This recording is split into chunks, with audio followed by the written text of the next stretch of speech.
سب سے پہلے تمام دوستوں کو السلام علیکم۔ فخر زمان کو بہترین پرفارمنس کا انعام مل گیا ہے۔ آج کی زیر نظر ویڈیو میں آپ بھائیوں کو اسی بارے میں بتائیں گے، مگر مزید تفصیلات کی طرف بڑھنے سے پہلے اس ویڈیو کو لائک کریں اور کمنٹ سیکشن میں آپ بھائی اس اپڈیٹ کے متعلق اپنی رائے کا اظہار ضرور کریں۔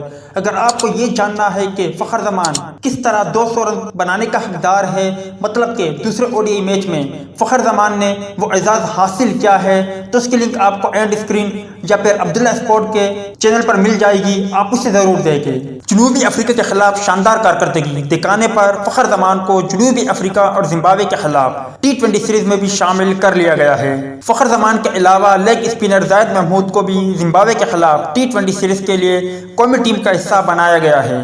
زاہد محمود کو شاداب خان کے زخمی ہونے پر ٹیم میں شامل کیا گیا ہے۔ پاکستان اور زمبابوے کے مابین 3 میچوں پر مشتمل T20 انٹرنیشنل سیریز 21 سے 25 اپریل تک ہرارے میں کھیلی جائے گی۔ لیگ اسپنر زاہد محمود ابتدائی طور پر زمبابوے کے خلاف قومی ٹیسٹ اسکواڈ، جبکہ فخر زمان جنوبی افریقہ کے خلاف قومی ون ڈے انٹرنیشنل اسکواڈ کا حصہ تھے۔